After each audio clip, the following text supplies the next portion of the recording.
नमस्ते। मैं मीना चौधरी, प्रवक्ता सिविल अभियांत्रिकी, GWPC भरतपुर से। आज के इस लेक्चर में हमारा जो सब्जेक्ट है वो है एनवायरमेंट इंजीनियरिंग। एनवायरमेंट इंजीनियरिंग के जिस टॉपिक के बारे में आज हम डिस्कस करने जा रहे हैं वो है एनवायरमेंट एंड इकोलॉजी। आज के इस टॉपिक में हम देखेंगे concept of environment and ecology. Then अपन डिस्कस करेंगे different types of ecosystems. After that हम आज के इस लेक्चर में ये भी देखेंगे कि एक इकोसिस्टम में एनर्जी का फ्लो किस तरह से होता है, और लास्ट में हम देखेंगे कि एनर्जी के पिरामिड्स के बारे में हम डिस्कस करेंगे। सबसे पहले अपन देखते हैं एनवायरनमेंट और इकोलॉजी का कंसेप्ट। ये पढ़ने से पहले देखते हैं कि एनवायरनमेंट बेसिकली होता क्या है। इन शॉर्ट एनवायरनमेंट अपने सराउंडिंग में जितने भी बायोटिक थिंग्स हैं, जितने भी उनका कॉम्बिनेशन है एक तरह से आसपास की कंडीशंस और इन्फ्लुएंसेस जो कि अर्थ पे किसी भी ऑर्गेनिज्म की लाइफ को अफेक्ट करती है, उसे हम एनवायरनमेंट बोलते हैं। तो जितने भी सराउंडिंग में बायोटिक हो सकती है, अबायोटिक हो सकती है, लिविंग नॉन लिविंग, सब जितनी भी चीज़ें हैं, फिजिकल बायोलॉजिकल, सब एनवायरनमेंट के कंपोनेंट्स है एक तरह से। अपन देखते हैं कि किसी भी एनवायरनमेंट को कंस्टिट्यूट करने वाले एलिमेंट्स कौन कौन से हो सकते हैं। सबसे पहले अपन देखते हैं फिजिकल एलिमेंट्स, यानी कि अपने सराउंडिंग में जितने भी फिजिकल थिंग्स हैं, for example space, land forms हो गई, आसपास का क्लाइमेट हो गया, हमारी जो सॉइल है, रॉक्स हैं, मिनरल्स हैं, या जितने भी लैंड फॉर्म्स हैं, ये सब फिजिकल थिंग्स हैं और ये एनवायरनमेंट के कंपोनेंट है एक तरह से। देखा जाए तो ह्यूमन हैबिटेट और कई सारी जो भी उसकी अपॉर्चुनिटीज़ होती है, लिमिटेशंस होती है, इनको डिटरमाइन करते हैं ये एलिमेंट्स एक तरह से। नेक्स्ट एनवायरनमेंट का जो कंपोनेंट आता है वो बायोलॉजिकल कंपोनेंट होता है। इसमें जितने भी माइक्रो ऑर्गेनिज्म हैं, ह्यूमन बीइंग्स हैं, एनिमल्स हैं, प्लांट्स हैं जो कि लिविंग हैं, ये सारे कंपोनेंट्स बायोलॉजिकल कंपोनेंट्स होते हैं। एनवायरनमेंट का एक मोस्ट इम्पॉर्टेंट कंपोनेंट जो होता है कल्चरल एलिमेंट्स। इसमें आता है जितने भी मैन मेड फीचर्स होते हैं, इकोनॉमिकल, सोशल, पॉलिटिकल कंडीशंस, ये सब होता है हमारे कल्चरल एलिमेंट्स। तो ये भी एक तरह से एनवायरनमेंट का पार्ट है। तो इस तरह से एनवायरनमेंट को कंस्टिट्यूट करने में फिज़िकल, बायोलॉजिकल और कल्चरल सारी एक्टिविटीज़ का इन्वॉल्वमेंट होता है। अगर अपन बात करें इकोलॉजी की, तो इकोलॉजी एक ब्रांच है जो बेसिकली एनवायरनमेंट का ही पार्ट है, और एक इसमें हम स्टडी करते हैं लिविंग ऑर्गेनिज्म और उनके फिज़िकल एनवायरनमेंट के बीच में किस तरह से इंट्रैक्शंस होते हैं, उसकी हम डिटेल में स्टडी करते हैं, और इसी को हमने नाम दे दिया इकोलॉजी। तो इकोलॉजी एनवायरनमेंट से अलग नहीं है, एनवायरनमेंट का एक बहुत छोटा सा पार्ट है जिसमें हम एट ए पर्टिकुलर हम लिविंग थिंग्स और फिज़िकल एनवायरनमेंट के इंटरेक्शंस के बारे में पढ़ते हैं। किसी भी इकोसिस्टम में अगर अपन देखें तो बहुत सारे कंपोनेंट्स होते हैं। इसमें प्रोड्यूसर्स होते हैं, कंज्यूमर्स होते हैं, और उसको डिकम्पोज करने वाले डिकम्पोजर्स होते हैं, यानी कि ये आपस में इंटर रिलेटेड होते हैं। और इनका जो रिलेशन होता है इसके बारे में हम डिटेल में देखेंगे आगे। देखते हैं इकोसिस्टम के बारे में। तो इकोसिस्टम बेसिकली लिविंग और मतलब एक तरह से कम्युनिटी होती है। ये लिविंग ऑर्गेनिज्म किस तरह से नॉन लिविंग कंपोनेंट्स के साथ एनवायरनमेंट में रिएक्ट करता है। इकोसिस्टम कई तरीके के हो सकते हैं। तो एक तरह से एक पर्टिकुलर इकोसिस्टम में दोनों तक कंपोनेंट्स होता है, बायोटिक कंपोनेंट्स भी होता है, एबायोटिक कंपोनेंट्स होता है, जो कि एनर्जी साइकिल्स और न्यूट्रिएंट साइकिल्स के थ्रू एक दूसरे से लिंक्ड रहते हैं। अगर अपन देखें कि एज पर द लॉ हम देखते हैं कि यूनिवर्स में एनर्जी कंजर्व्ड रहती है, तो इसी तरह एक इकोसिस्टम में भी मैटर और एनर्जी दोनों चीज़ें कंजर्व्ड रहती है। एनर्जी का फ्लो हमेशा लाइट टू हीट की फॉर्म में होता है, और मैटर जो होता है वो रिसाइकल होता रहता है किसी भी इकोसिस्टम में। तो इकोसिस्टम कई तरीके के हो सकते हैं।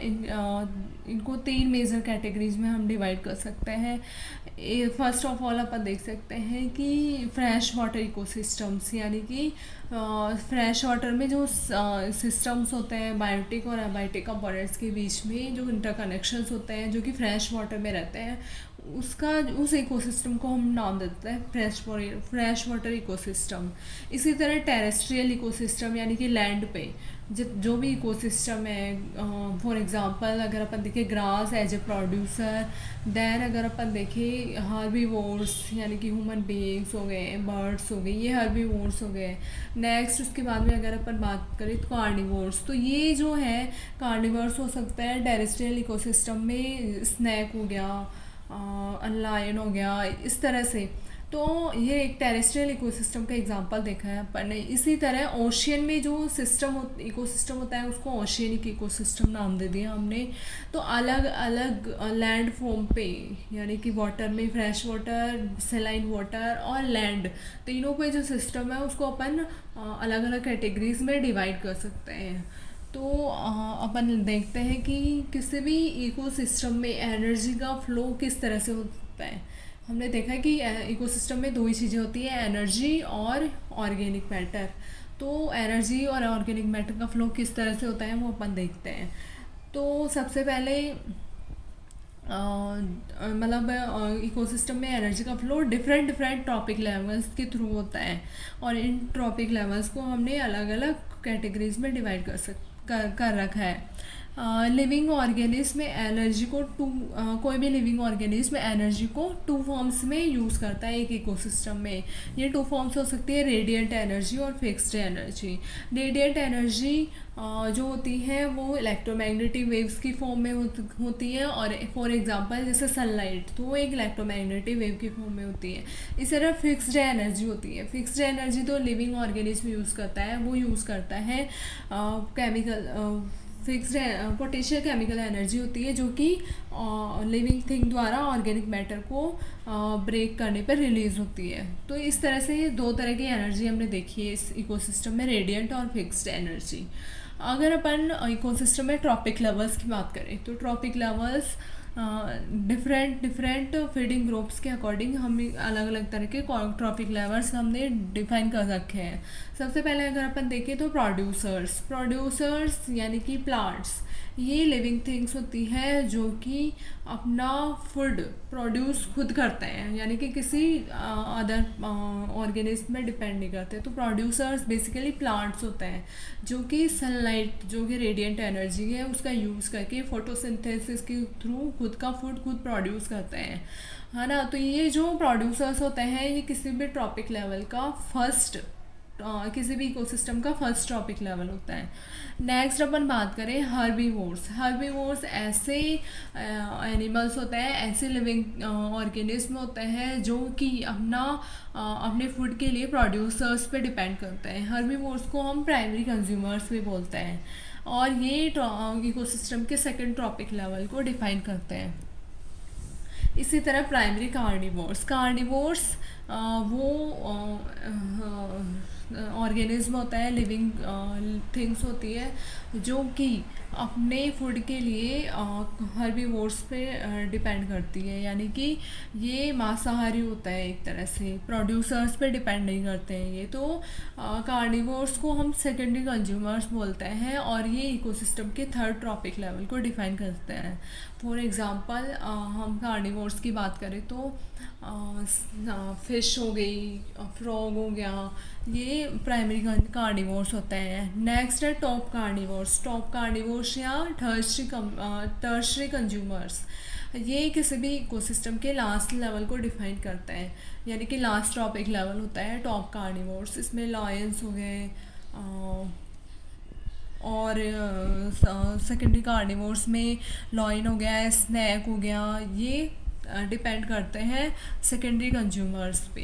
अगर अपन इस डायग्राम के थ्रू समझने की कोशिश करें इकोसिस्टम में एनर्जी के फ्लो को, तो सबसे पहले जो सोलर एनर्जी होती है यानी कि रेडिएंट एनर्जी को प्रोड्यूसर्स द्वारा कंज्यूम किया जाता है, और ये ऑटोट्रॉप्स होता है जो कि खुद का फूड खुद प्रिपेयर करता है, फॉर एग्जांपल साइटो अगर अपन मराइन इकोसिस्टम में बात करें वाटर में, तो साइटोप्लैंक्टन्स जो होते हैं वो प्रोड्यूसर्स होते हैं। इसी तरह ट्रीज और प्लांट्स जो होते हैं वो टेरेस्ट्रियल इकोसिस्टम में प्रोड्यूसर्स होते हैं। नेक्स्ट हमारा प्राइमरी कंज्यूमर्स, यानी कि प्रोड्यूसर्स के जो प्राइमरी कंज्यूमर्स होते हैं वो अपना फूड प्रोड्यूसर्स पे डिपेंड करते हैं, वहाँ से अपने न्यूट्रिएंट्स लेते हैं।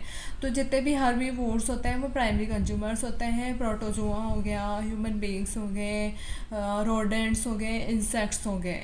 इसी तरह प्राइमरी कार्निवोर्स या फिर सेकेंडरी कंज्यूमर्स, इनमें आता है फिश, फ्रॉग, जो कि अपने फूड के लिए डिपेंड करता है हर्बीवोर्स पे। और अगर अपन बात करें प्राइमरी कार्निवोर्स और प्रोड्यूसर्स में, जब इनका डिकम्पोजिशन हो जाता है तो उससे पहले ये डेड रिमेन्स की फॉर्म में होता है और डिकम्पोज किए जाते हैं।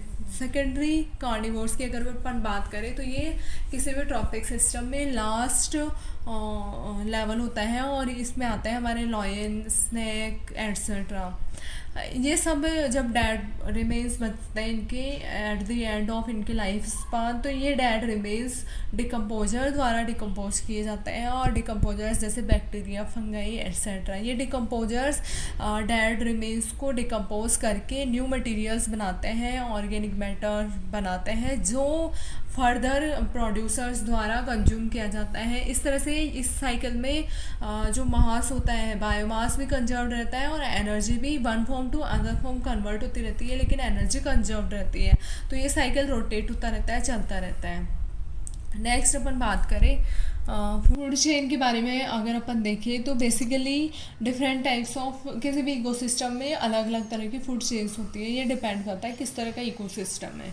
इनको हमने 3 कैटेगरीज में कैटेगराइज कर रखा है। फर्स्ट ग्रेजिंग फूड चेन, यानी कि इसमें हम बेसिकली देखते हैं नॉर्मल फूड चेन जो हम ऑब्जर्व करते हैं, जिसमें प्लांट्स प्रोड्यूसर्स होते हैं और एनर्जी का फ्लो प्रोड्यूसर्स टू हर्बीवोर्स होता है, यानी कि प्राइमरी कंज्यूमर्स, देन कार्निवोर्स यानी कि सेकेंडरी कंज्यूमर्स। इस तरह से एनर्जी का फ्लो होता रहता है। इसमें अगर अपन एग्जांपल ले, ट्री टू इंसेक्ट्स हो गए, हर्बीवोर्स जितने भी होते हैं वो इसको कंज्यूम करते हैं। देन कार्निवोर्स में आ गया फ्रॉग, फिश एट्सेट्रा।